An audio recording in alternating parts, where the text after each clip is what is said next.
आयुर्वेद को दबा दिया गया। दरबार ने इसी में काम किया। इसकी इतनी हाय तौबा है, साहब कैसे कर रहे हैं, अभी कैसे कर रहे हैं, इसको जानने का प्रयास नहीं है। ऐसा हो ही नहीं सकता, आप गलत कर रहे हैं, बंद करो। अरे आप गड़बड़ कर रहे हो, ऐसा हो ही नहीं सकता। उनसे कहा जाता, आओ अच्छा भाई, तुमको चैलेंज है, चैलेंज स्वीकार करो, बैठो आके, 2 घंटे में तुम्हारी सब विद्या धरी रह जाएगी। 2 घंटा बैठ के देखो तो आके क्या हो रहा, अनुभव करो। तो भाग जाते हैं। उन्हें पता है कि हम हार जाएंगे, उन्हें बात पता है, इसलिए वो भाग जाते हैं, सामने भी नहीं आते। दरबार इनको खुलेआम चैलेंज देता है, कितनी बार इनको चैलेंज कर चुका, लेकिन बेशर्मी की आदत है। उन्हें पता है एक बार ऑन पेपर हम आ गए तो फंस जाएंगे, क्योंकि दरबार तो दिखा देगा होता हुआ। क्योंकि सारे कम से कम 30,000 से ज्यादा वीडियो दरबार के चैनल के साथ साथ हजारों चैनलों पड़े हुए हैं।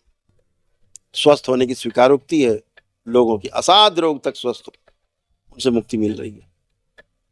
विदेश में विदेश के लोग भी आते हैं, संपर्क में रहते, वो कहते हैं, वो ये नहीं कहते कि नहीं हो सकता, वो कह रहे हैं कि कैसे होता है हम समझना चाहते हैं। वो समझने को तैयार नहीं कैसे हो रहा है।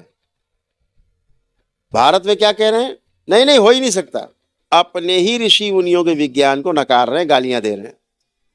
और दूसरे देश के लोग हमारे ऋषि मुनियों के विज्ञान को हाथों हाथ लेने को तैयार हैं। हमारे पास बहुत ऑफर है, या आप आओ हमारे देश में ही बस जाओ। दरबार वो सब सुविधा देगी भारत, वहां की सरकार, आप यहां करिए।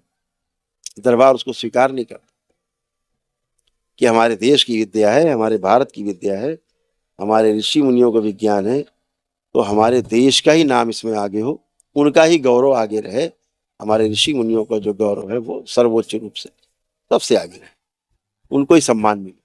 लेकिन इस देश में इतना नकारापन है, इतने ना समझ लोग बैठे हुए हैं, हाथ में शक्ति होने के बाद भी, कि उनकी हिम्मत नहीं है कि वो इस विज्ञान को ऊपर उठा सके। बातें बहुत करते हैं अच्छी अच्छी, लेकिन ऊपर नहीं उठाते, क्योंकि बहुत कमजोर है उनका आत्मविश्वास, आत्मबल बहुत कमजोर है, उसको उठाने के मूड में नहीं।